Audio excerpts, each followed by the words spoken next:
Esse podcast faz parte do site Fambonanet. Acesse fambonanet.com.br.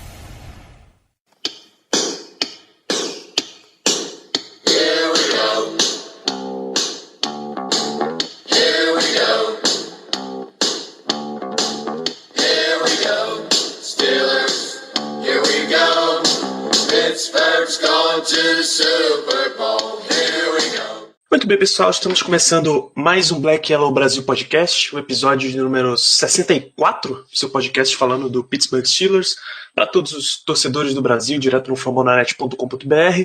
Sou Danilo Batista, seu host em mais uma semana, para a gente falar da última partida, nosso jogo na semana 15, Steelers e Patriots.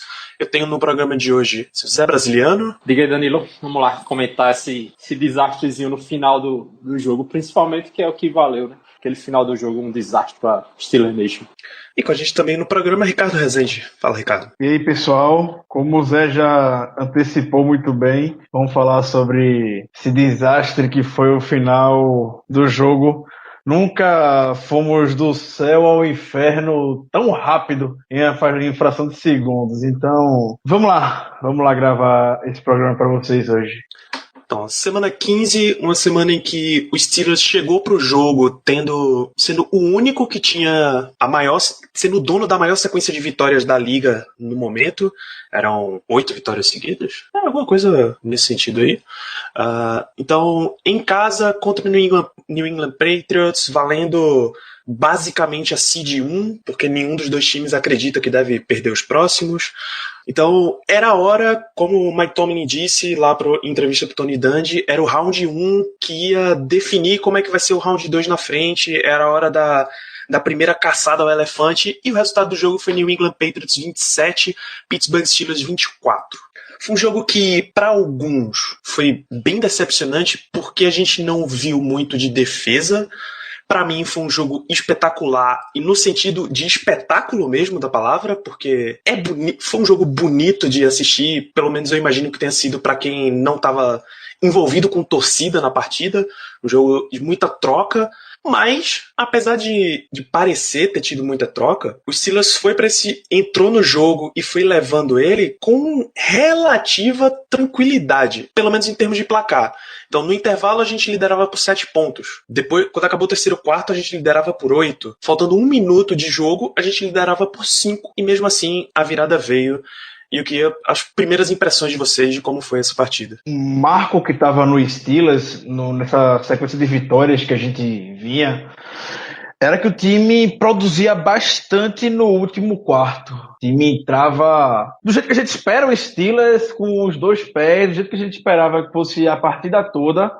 Mas no domingo foi diferente. A gente saiu zerado, não marcou nenhum ponto no último quarto e viu o Patriots anotando 11 pontos. A gente teve uma campanha extremamente curiosa no quarto que acho que passamos percebido na frente de muita gente, como acabou sendo grande parte da partida diante do final que esse jogo teve. A gente teve uma campanha de quase 7 minutos e que a gente andou 34 jardas. Eu nunca vi isso. 7 minutos de campanha, 34 jardas. A gente mal saiu do nosso campo. Seria a campanha basicamente pra gente...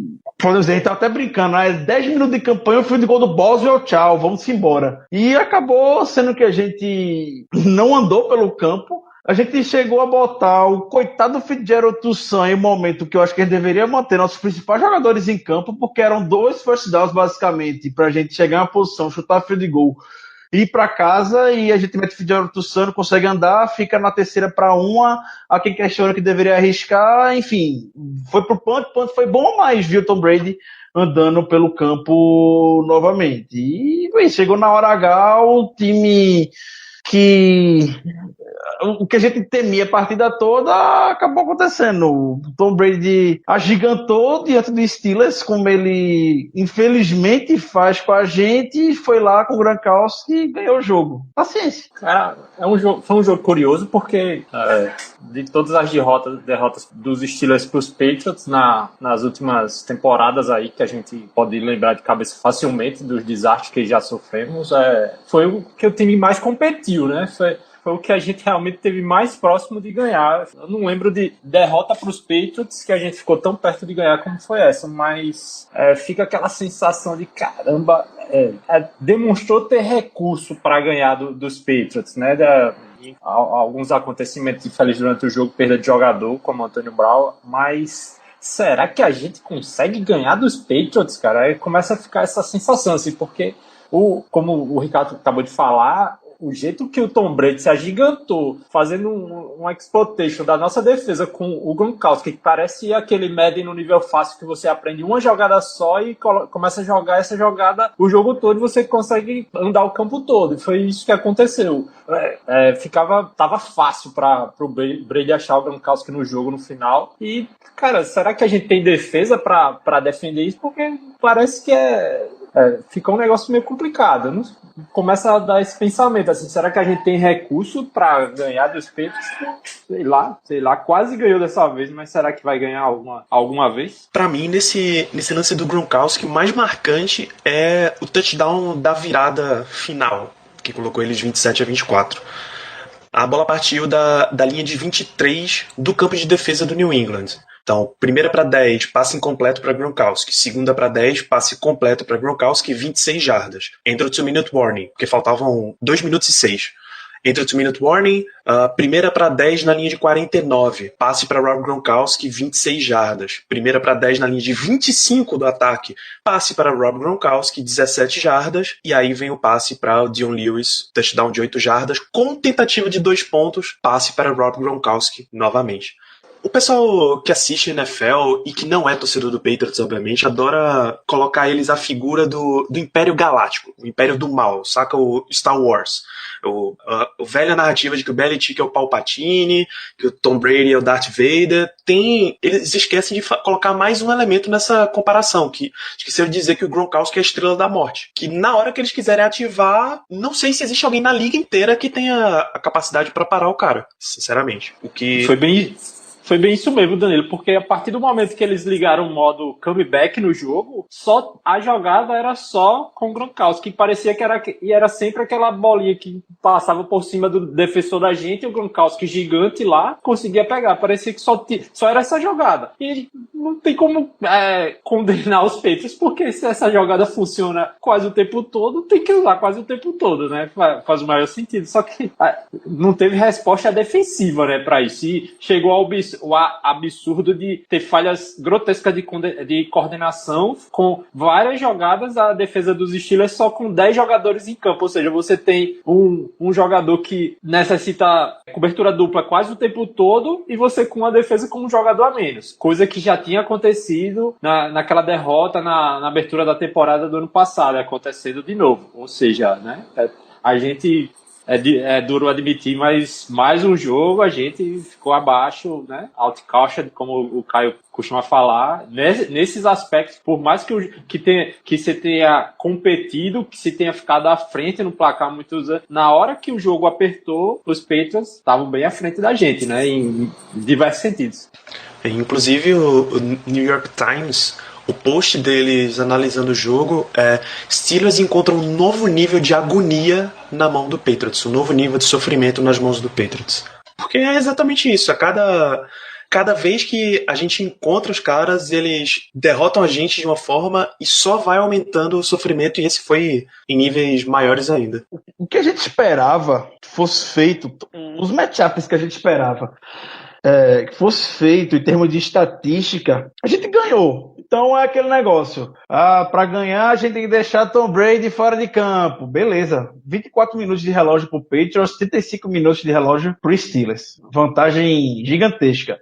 A gente tem que botar pressão em cima de Tom Brady. A pressão existiu. Foram 2 sacks, sem contar diversas vezes que a gente chegou perto de Tom Brady, deixou ele desconfortável. Então, só ver os números dele...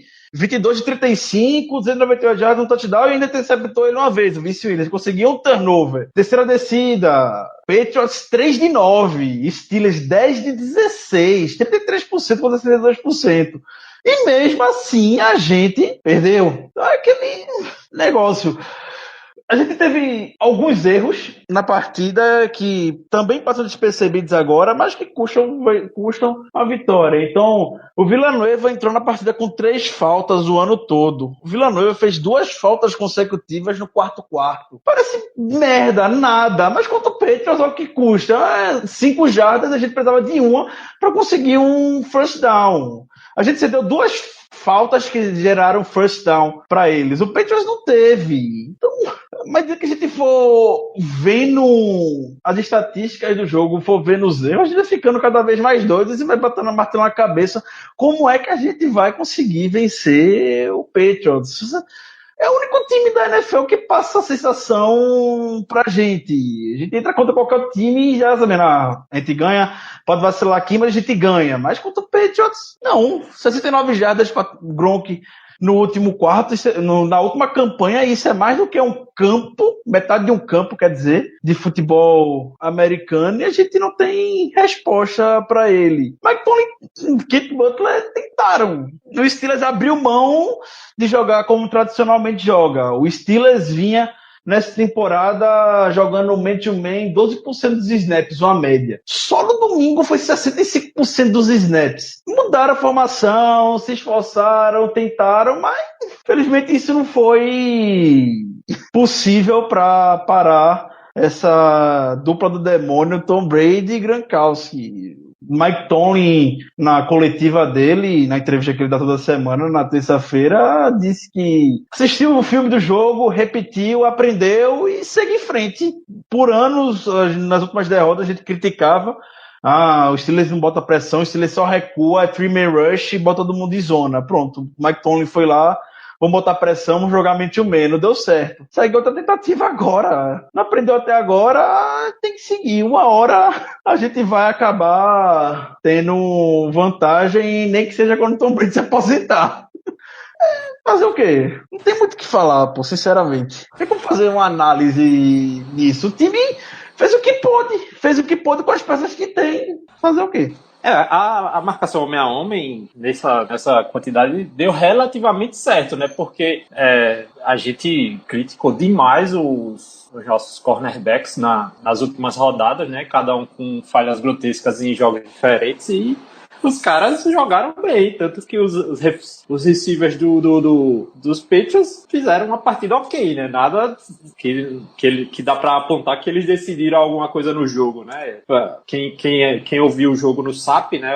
A transmissão americana com o Tony Romo ficou apaixonado pela que a secundária dos Steelers estava fazendo, né? Realmente estava executando muito bem esse homem a homem. O problema foi que no último quarto não teve resposta para o Gronkowski, né? Que aí você vai Sean Davis homem a homem contra o Gronkowski, não tinha como incluir. Mas teve até algumas jogadas, Mike Hilton com grandes jogadas, inclusive em cima do Gronkowski, né?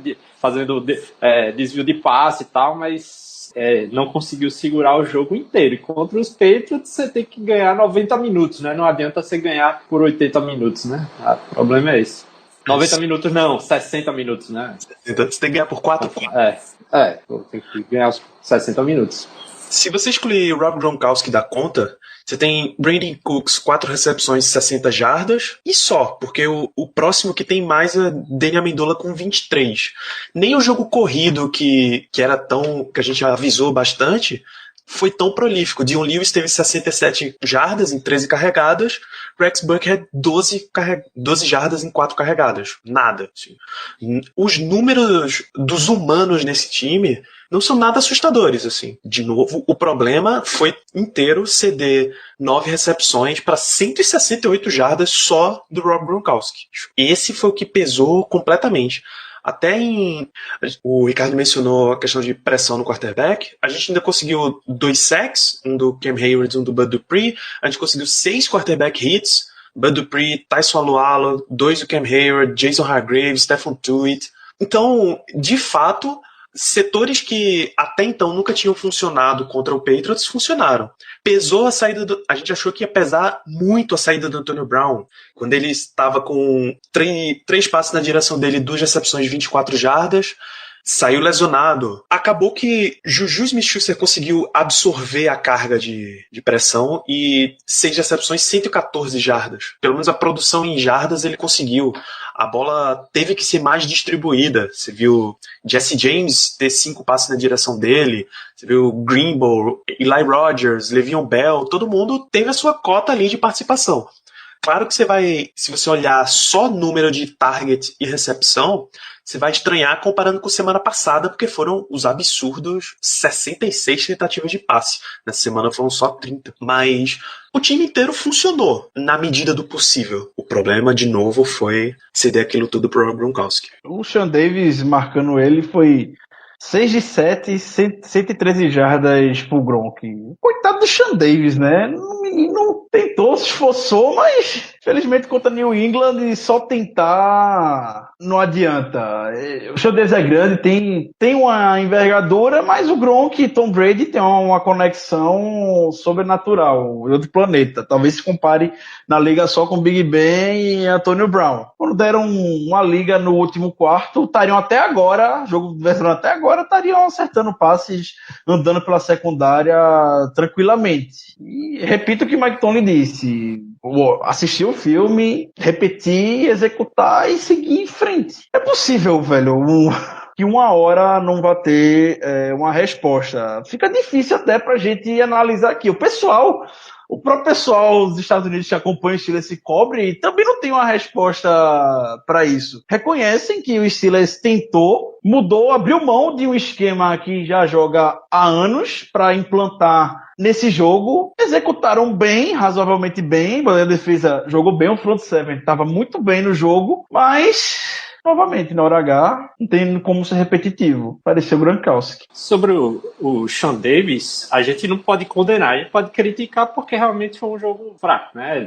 Realmente foi problemático, mas não pode condenar porque, se a gente olhar a história aí dos Steelers contra os Patriots, ele tem jogador de Hall da Fama que também teve os mesmos problemas, né? Contra os Patriots, né? Não é uma coisa que você vai condenar o jogador, a qualidade de determinados jogadores por uma, como eu disse, um exploitation, né? Quando viram que ali era o caminho, simplesmente usaram as armas mais fortes que tem para explorar aquela falha. Então, Sean Davis tem que colocar a cabeça no lugar e recuperar, porque ele joga muito mais do que jogou domingo. Não, isso ainda ninguém tem dúvida, né? Tem que recuperar. Mike Tomlin vai recuperar a cabeça dele. Mas que foi problemático o jogo foi. Aquela falha ali, aquela rachadura na defesa que os Patriots soube aproveitar muito bem. Sean Davis estava crucial, né, para os Patriots vencerem o jogo. Mas uma coisa que a defesa conseguiu positivamente, que a gente até tinha comentou na live e tal, e foi uma estatística até que o Ricardo levou pro Twitter antes do jogo e tal, é que o Brady, ele perdia muita eficiência quando ele começava a segurar muito a bola, né? A maioria das interceptações dele acima de 2,5 segundos com a bola na mão e tal. E isso os Steelers conseguiam, de certa forma, fazer, né? Lógico, resultado também da marcação homem a homem, que fica os recebedores estavam com mais dificuldade de correr as suas rotas e tal. E em determinada porção do jogo, os Steelers estavam conseguindo causar esse desconforto no Brady, né? De ele ter que procurar soluções quando estava com a bola na mão. E enquanto estava assim, o jogo estava fluindo. Quando o Tom Brady começou a ficar muito à vontade, principalmente para achar o Gronkowski, né? Aí desandou. Então, o caminho é por aí, né? Só que a gente tem solução para isso. Essa é a principal pulga que fica na orelha da torcida, e deve ser a pulga que está na orelha do Mike Tomlin também. Pois vamos seguir os mandamentos aí do ensinamento do Mike Tomlin. Passou o jogo, aceita a derrota, aprende e vamos pro próximo. Vamos começar com... A gente viu o Antonio Brown, como a gente já comentou, o Antonio Brown saindo machucado no jogo. Quais são as primeiras notícias a respeito, Ricardo? Ele teve um problema na panturrilha muscular. Está fora da temporada regular, mas provavelmente ele volta para os playoffs. Se ele conseguir garantir a bye na primeira semana, ainda aí já é quase garantia. Então, a gente teve um livramento com o Brown, até comentou na hora que para tirar ele de campo realmente tem que ser algo muito grave, não é só que foi tão grave que levaram ele para o hospital para ver o que estava acontecendo, como ele temesse até a necessidade de cirurgia, mas ainda bem que isso foi descartado. É muscular, hoje mesmo ele postou no Instagram uma foto, uma imagem no Stories botando gelo, e ele vai ter que ficar quietinho pelas próximas semanas. Mike Tomlin só declarou ele fora dessa semana contra o Texas e não vai ficar especulando coisa mais pra frente. Ao contrário do James Conner, né, que ele já falou na lata falando que tá fora da temporada, vai passar por uma cirurgia no joelho. Então, se fosse algo mais grave, não teria motivo pra Tomlin estar escondendo também. É aguardar agora que ele volte 100% pros playoffs, como é esperado, e principalmente torcer que ninguém se lesione. Big Ben comentou durante o programa de rádio dele, ficou bastante orgulhoso dos wide receivers que deram um passo para frente na ausência do Antonio Brown. Então, Bryant, Juju, Eli Rogers jogaram muito bem no jogo. E a gente vai com eles de agora em diante. E Bell vai estar lá também. Então, contra Texas e contra Browns, a gente espera que o Steelers vá sobreviver muito bem sem o Antonio Brown. Isso, e ainda no fronte de lesão, me parece que Joe Hayden já volta para a próxima partida contra o Houston Texans, não é isso? Isso, hoje tá gravando na quarta-feira, pela tarde ele mesmo já confirmou que joga na segunda-feira contra o Texas.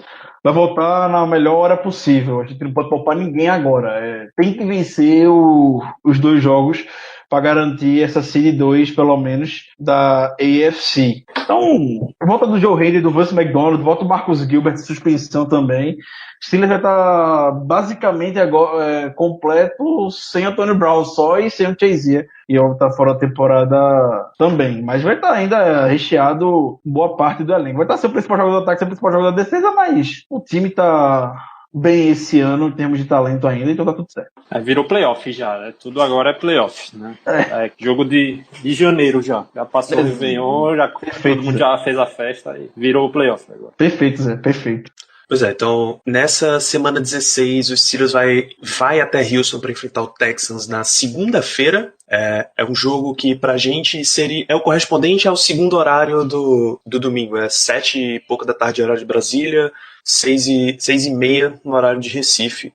Pittsburgh Steelers em Houston Texans. Vai ser transmissão da NBC, tratado como especial de Natal, vai ter um monte de decoração na transmissão, vai ter uns negócios loucos desses.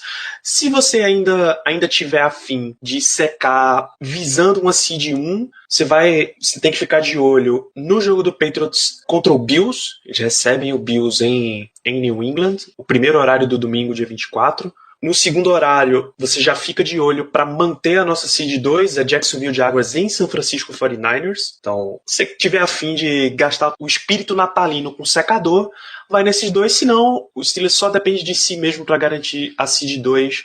É isso onde, pelo menos eu, vou estar concentrado. Não vai depender de ninguém, apesar do Bills estar lutando pelos playoffs. Acho que o Bills nunca chega. Nos últimos anos, no jogo contra o New England Patriots, chega tão longe a temporada ainda com chances de estar disputando a pós-temporada, chances reais. Hoje o Bills está na zona de playoffs, como eu disse. Então os caras vão entrar, de fato, para ganhar. A gente investindo no Patriots, pode ser o que for, é bom, tudo mais, mas a gente quase conseguiu ganhar também. E o Patriots se complica vez ou outra dentro da divisão. Então vamos se prender a isso, pelo menos, para ver se eles dão um presente de Natal pra gente no sábado. Aí é uma boa diferença eles jogarem no domingo, né? Dependendo do resultado, meu amigo, a cabeça do jogo da segunda já é outra, né? Já pensou se os caras perdem lá? Na segunda, meu amigo, até o Antônio Brown vai jogar com a perna só. Senhora. Nossa, se eles perdem no domingo, se dá o negócio improbabilíssimo no domingo, é só pra repetir uma narrativa que eu levantei lá no Fambonanet, que a vida do Patriots não é ser campeão, não é ser o time mais dominante, é simplesmente esmigalhar a esperança dos outros 31 times da liga. Eles perderam pro Dolphins, era só pra fingir que existia uma chance dos Steelers pegar a seed 1 pra eles chegarem no Heinz Field e quebrar o coração de um por um dos torcedores dos Steelers. Essa É para isso que aquele time foi criado. Foi exatamente assim que foi. Foi o maior público na história do Heinz Field em jogo do Steelers, foi um recorde. O Heinz Field cabe 67.500 pessoas. Tinha mais de 68 mil pessoas, para vocês terem noção, no estádio. Foi a maior transmissão da CBS desde 2015 em um jogo de temporada regular, o jogo de mais audiência. Nessa temporada foi o jogo mais assistido de longe e foi o que aconteceu. É isso que New England faz. É isso que Tom Brady também ama fazer. Então, quando o Tom Brady entrou em campo, ele entrou recheado de vaias, e ele levantava as mãos pedindo para mais, quero mais vaias. E quando ele saiu do campo, foi do mesmo jeito, os Steelers toda xingando ele, e ele gritando, vocês gostaram disso? O que acharam disso? E saindo do campo com a vitória nas costas. O que o Patriots faz é exatamente isso. A figura do jogo como um todo se resume ao Gronk, quando depois de fez a conversão de 2 pontos, apontando para a cara do Sean Davis e rindo muito. Não pode ser melhor representado o que o New England Patriots fez com os Steelers do que aquele vídeo, aquele GIF, podemos dizer. Elita é tranquilamente a melhor representação de bullying que eu já vi na minha vida. Assim. O que é isso? Você vai tentar parar com o que você tem e simplesmente não. Você é muito fraco pra isso.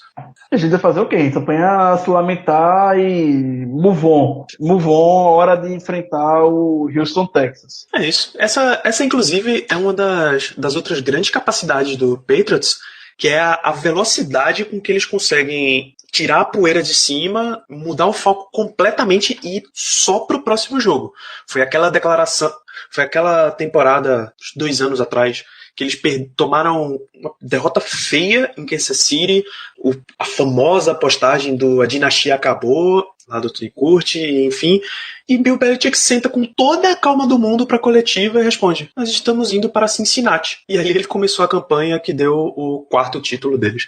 Antes da gente seguir pro próximo jogo, tem o final da partida, aquele minutinho final que pareceu uma eternidade se passando na transmissão, que prova que esse jogo, na cabeça, pelo menos, dos torcedores de Steelers, se dividiu em 2. Um em que estava acontecendo futebol americano e outro em que Deus sabe o que foi que aconteceu.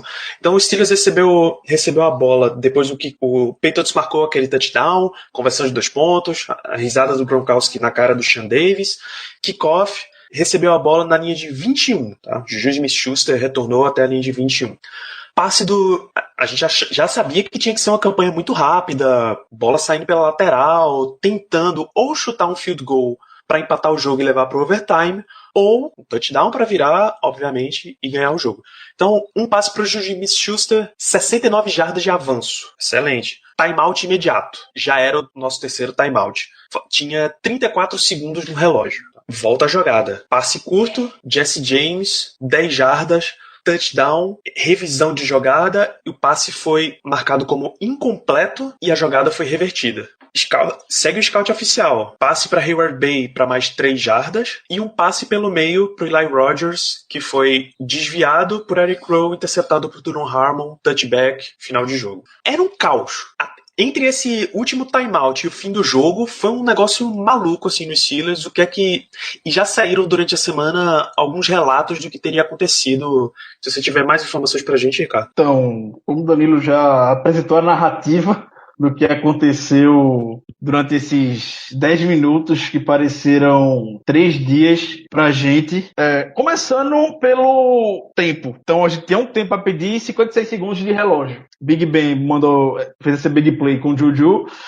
E durante o caminho, entre o Big Ben tá correndo desesperado, a OL toda correndo desesperada, porque o tempo tava correndo, Big Ben faz uma menção de pedir tempo, faz o gesto claramente de que pediu tempo, e de forma desesperada pelo meio do campo. Então Tony chega pro árbitro e pergunta: por que você parou o relógio? Aí ele apontou, Big Ben, número 7, pediu tempo. Aí Tony já não parecia querer pedir tempo naquele momento. E o Big Ben, na entrevista do programa de rádio dele, disse que não queria pedir tempo naquela hora. Ele estava mostrando para Tony, querendo perguntar para Tony se pedia tempo naquela hora ou não. Para mim, isso é uma desculpa. Big Ben foi extremamente ingênuo. Big Ben, 30 anos na liga, 3 Super Bowls, que ele já foi um dos mais vitoriosos, isso é erro juvenil. Obviamente, se ele vai estar desesperado no meio do campo, fazendo menção clara, que está pedindo tempo, é óbvio que o juiz vai parar. Não tem como a gente reclamar ou falar alguma coisa aqui. Big Ben foi muito ingênuo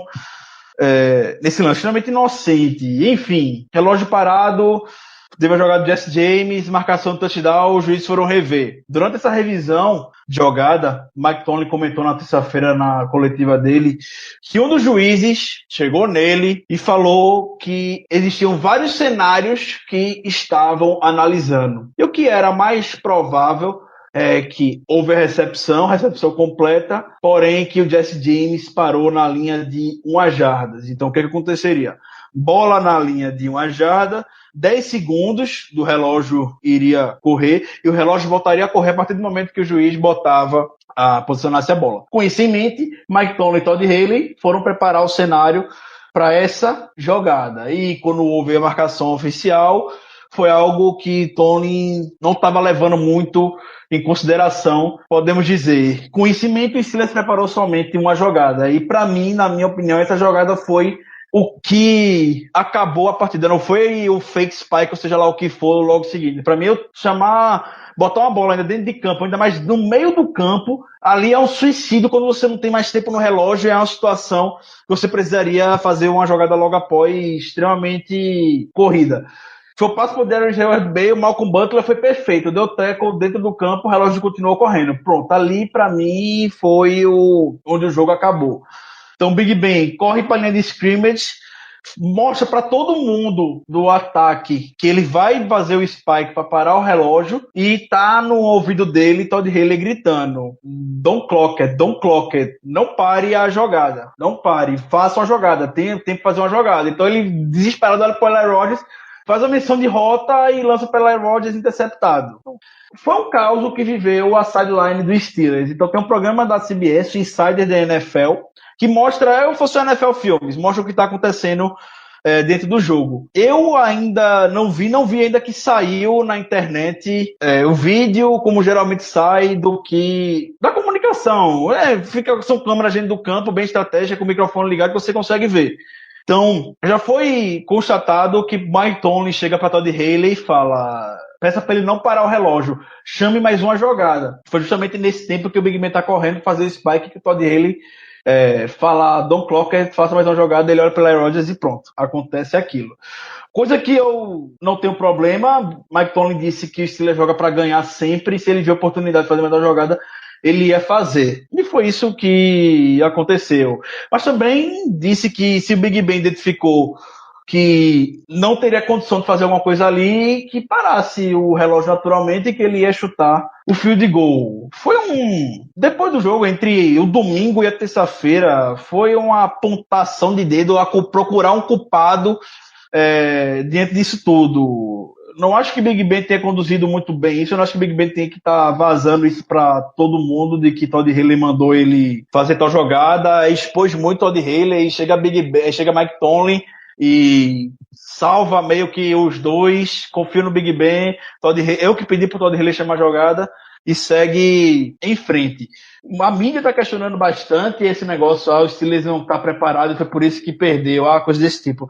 Mas se dá certo a jogada, estaria todo mundo: porra, o Steelers, Mike Tomlin ousado, Mike Tomlin bola de ferro, sei lá o que, Big Ben clutch, outra jogada que Big Ben ganha no final do jogo. Enfim, nesse tipo de cenário só existe essas duas narrativas. Infelizmente pra gente acabou ficando a trágica, e que desencadeou todas essas especulações, todos esses cenários logo em seguida. Como o Tony também falou meio que dando a indireta. É muito fácil para vocês da mídia falarem sobre isso. A gente não existe treinamento para esse tipo de cenário. Não tem como você treinar esse tipo de coisa. Do momento, tomei uma decisão errada, Big Ben também assumiu o erro, todo mundo assumiu lá, segue o jogo. Quantas vezes já não ganhou um jogo por conta disso no final da partida, uma decisão que o Tony tomou, um bom passe que o Big Ben também fez? Uma hora isso vai acontecer. É normal e segue o jogo. Na minha opinião, restrita minha opinião, conceitualmente esse caos todo foi feito de forma correta, conceitualmente. Agora, em termos de execução, é meio questionável, né, a execução das jogadas. Mas o pedido de tempo depois da jogada do Juju, para mim, é bem justificável, porque você querer que toda a linha ofensiva corra 70 jardas da outfield para poder fazer um spike, quanto tempo ia ser perdido nisso, né? Não é tão fácil. Para mim é justificável o pedido de tempo. A confusão entre o que o Big Ben falou, que ele estava perguntando, me desculpe, Big Ben, né? Você é jogador de Hall da Fama, mas não existe, né? Ao vivo foi mostrado ele pedindo tempo e ele estava pedindo tempo, não estava perguntando, ele estava pedindo tempo. Ó, a arbitragem, né? Como é que se pergunta, se pede tempo, fazendo aquele sinal do jeito que ele estava? Os caras estão olhando pro capitão do time, desesperado, botando a mão. E se não para o relógio, a gente estaria aqui todo mundo falando, eita, Big Ben pediu tempo, a arbitragem errou aqui. Não, a arbitragem foi correta. E depois da jogada, tinha tempo dos Steelers construir totalmente. Você tava com 30 e poucos segundos restando no relógio, com 10 jardas para caminhar. Tava com o cenário todo montado. E montou, deu certo, mas não deu. Você chegou à endzone, mas por uma questão da regra da NFL, não foi touchdown, foi um passe incompleto. Ok, dá para dizer que foi executado quase perfeitamente, mas não chegou lá. Aí, mais uma vez, por uma questão também de descoordenação, os Steelers pensaram que ia jogar na linha de 1 jarda, mas tiveram que partir da linha de 10 jardas. Sair da linha de 1 jarda, conseguiu andar 3 com um passe para o Hayward Bay. Se estava na linha de 1 jarda, era TD, mas não conseguiu. Ficou dentro do campo. Ou seja, conceitualmente as coisas estavam funcionando, só que a execução é que ficou questionada. São 3 bolas na endzone ali. E os Steelers, viu, Ricardo? Os Steelers já ganharam Super Bowl assim, jogando bola na endzone, entendeu? Você tem que jogar bola na endzone. Até a bola pro Jesse James, que por mais que a gente possa discutir aqui e virou essa farofa toda entre torcedores e tal, podia ter sido uma bola na endzone, entendeu? Vamos tentar ganhar a bola, mas é complicado. E sobre o fake spike, pra mim, foi a jogada mais correta que podia ser. Tem que ganhar. Pelo jeito que o jogo estava se desenhando, você tinha que ir para a vitória. Contra os Cowboys, foi lá o fake spike. Pô, Big Ben é o novo Dan Marino. Big Ben é o gênio. Foi o fake spike, ganharia o jogo, né? Só não contava que ia levar uma corrida de 80 e tantas jardas logo em seguida. Mas você tem que ir para a vitória, entendeu? Se não é uma coisa que você ia botar a bola nos pés do boss e você ia ganhar o jogo. Você tinha que ganhar o jogo naquela jogada. Infelizmente foi mal executada, né? Foi desviada. Se a bola é desviada e cai no chão, o Boston chuta, entendeu? Não, era uma quarta, né? Era uma terceira. Não, era a terceira. Tá vendo? Como é que o Big Ben imaginar? Eu vou tentar o fake que vai ser desviado e vai ser interceptado. É sorte do adversário que a gente tava enfrentando, né? Que a gente sabe que o que mais tem também é sorte. Se é passe incompleto, a gente empata o jogo. Tinha que ir pro fake, ia fazer spike ali. Fazer o fake spike era o mesmo resultado do passe incompleto, entendeu? O Steelers não é a franquia mais vitoriosa na história da NFL fazendo spike indo pra field goal. Mas tem algum motivo por trás disso. O motivo é que a gente vai e joga todo jogo pra ganhar. A gente não fica aqui nem um bando de bundão, com todo respeito, feito outros times por aí que preferem ser mais conservadores. Como eu disse, uma hora ou outra isso não vai dar certo. E eu reforço. A merda toda disso aí foi Big Ben mandar um passe no meio do campo para fazer um tackle dentro da inbounds ainda, que o Malcolm Butler foi perfeito na jogada. Ali foi a jogada da partida para mim. Então, tira como lição, e como o Big Ben falou, ainda bem que esse não era o último jogo da temporada. Tem playoffs ainda. Nada tá perdido. Então, olha, pronto. Inclusive, esse é pra mim o principal motivo pelo qual eu não tenho crítica nenhuma a chamar o fake spike. Esse não é o último jogo.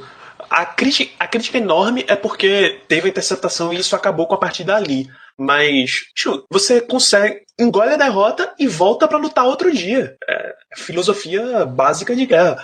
Perdeu nessa, ok. Na próxima, você já vai lá e tenta mais alguma coisa. Você arrisca de novo. Então, Não tem E problema sobre o nenhum. lance e o passe dentro do campo ainda pro Real Madrid, mas o Big Ben não é o cara dos áudios, ele não conseguiu ver isso lá na jogada, entendeu? Mudar a jogada, mudar uma rota, porque o passe foi uma coisa que, cara, não parecia, o passe foi feito de uma forma que não parecia que estava na situação e quem estava, entendeu? Porque ali é endzone, pô, não tem, ou é endzone ou é bola fora, não tem como você passar na linha de 10 jardas e mandar com a defesa toda preparada para aquilo, você mandar uma bola na linha de 3 jardas, entendeu?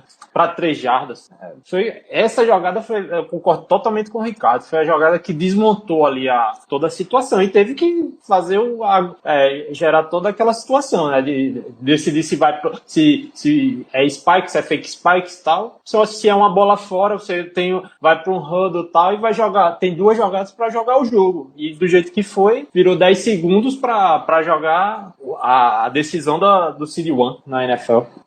É basicamente isso. Esse jogo vai ficar bem, bem marcado, mas ele vai ter que ficar por hora no passado. Quando voltar a se enfrentarem Steelers e Patriots, pode saber que esse punhal vai voltar de novo pro peito do amigo torcedor. Então, vamos visualizar o próximo jogo. Vocês têm...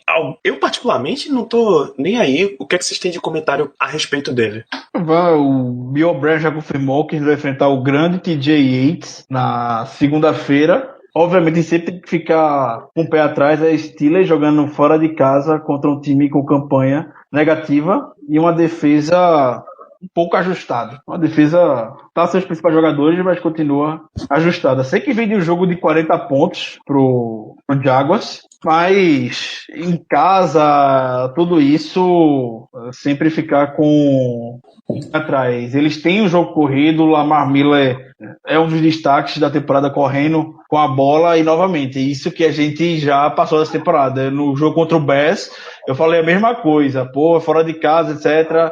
A gente não parece não ter um matchup muito à altura, mas aí o Jordan Howard e o Tariq Cohen acabaram com a nossa defesa e ganharam o jogo. Então a gente vai ter o Lamar Miller e ainda tem o DeAndre Hopkins também, que não precisa de muita coisa para fazer recepção. A gente já viu o que é que ele faz. O Steelers não pode chegar com respeito, não. Tem que garantir logo a vitória, começar o jogo bem, abrir uma vantagem para forçar o DJ Yates a lançar a bola. Pronto, é assim que a gente tem que chegar em Houston na segunda. Era justamente isso que eu ia falar, viu, Ricardo? Que tem que ser na mentalidade de atropelar, porque é um time que está disputando bye, né, nos playoffs contra um time que é um dos piores da temporada. Tem que ter a mentalidade muito agressiva nesse jogo. Não tem que... Eu sei que o Mike, então, ele vai dar aquelas declarações de sempre, né? Que parece que ele eleva o espírito do outro time fazendo essa declaração. Contra os Bears foi bem icônico, né? Que todo mundo botando os Bears para baixo e ele falou, temos que respeitar, não sei o que, jogar bem e tal. E chegou lá e deu no que deu. Aí, para esse jogo, a mentalidade tem que ser totalmente vencedora e garantir o resultado no começo do jogo. Porque os Steelers adoram complicar, né? Parece piada, mas adora complicar mesmo contra esse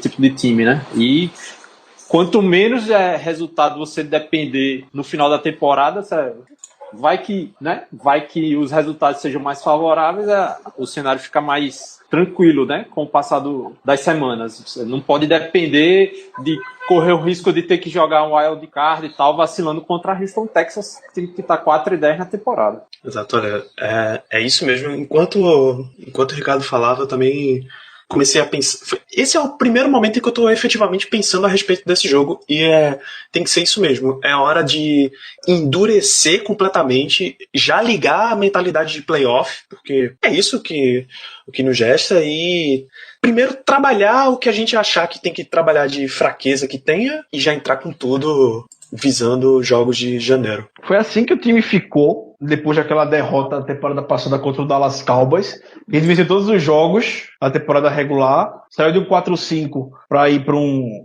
11-5. Venceu o Dolphins, venceu o Chiefs lá em Kansas City, chegou na final de conferência. E dessa temporada o filme se repete, obviamente dada as proporções. Que esse tipo de derrota una mais e melhore mais a cabeça do time. talvez seja algo necessário, talvez o time tivesse muito no espírito de salto alto. A gente sabe que a gente tem um vestiário com jogadores, com estrelas, Brown, Bell, Big Ben, a gente sabe como é o temperamento dele. Lidar com essas estrelas dentro do vestiário nem sempre é fácil. Essa derrota como o pessoal acordar e se fechar mais e que cada um se supere mais. Que a gente viu, todo mundo se superou, eu sei, no domingo contra o Patriots, e mesmo assim não foi suficiente pra gente vencer. Então que dê esse insight pro pessoal crescer mais. Até porque fica aquela preocupação de bater recordes, e você vê que num lance casual os seus recordes, né, acabam. Porque quem tá falando mais de recorde do Antônio Brown, né, cara, tá fora da temporada regular agora, não vai mais subir os recordes dele. Então tem que fazer o time ganhar, né? O importante é isso, o título fica pra você, os seus recordes numa simples jogada pode não significar nada. Tem que focar no time agora. É isso aí, então vamos andar para o encerramento deste programa. Vamos para considerações finais. Seu Zé Brasiliano, diga palavras acalentadoras para a nossa audiência.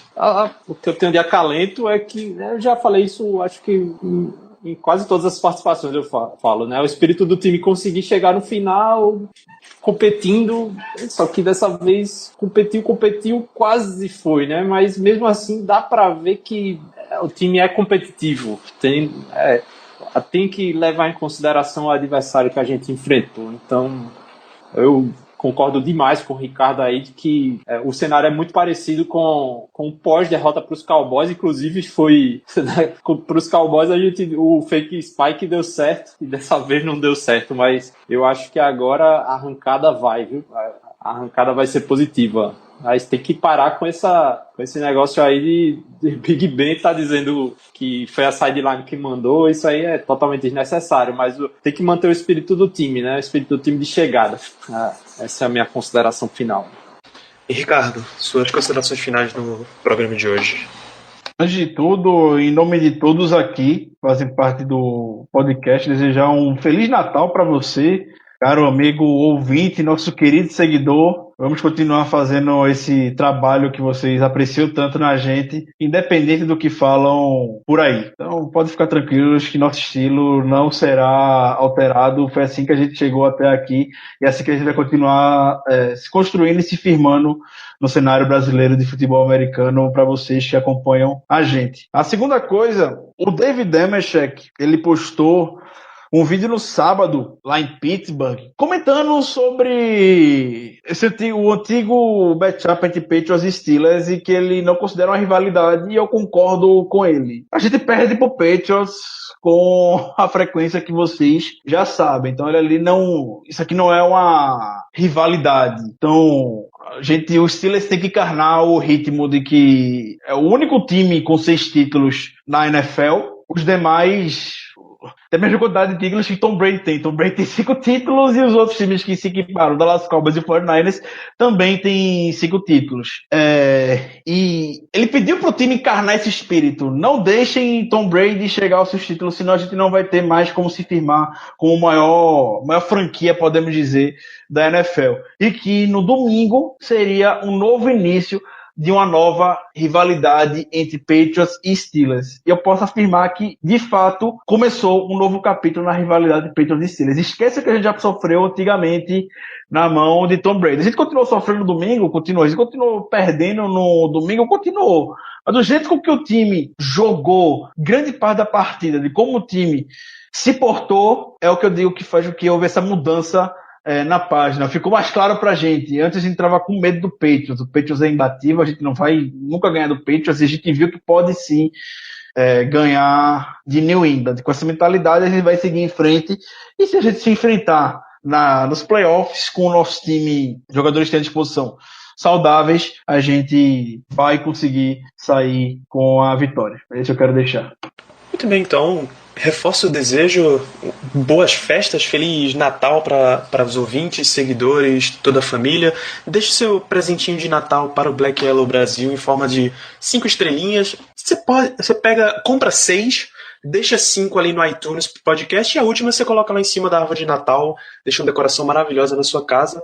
Assina o feed, tem link aí no post, deixa o seu celular trabalhar para você, tal qual o Papai Noel na noite de Natal. Ele vai trazer o podcast quentinho toda vez que ele já estiver pronto e publicado.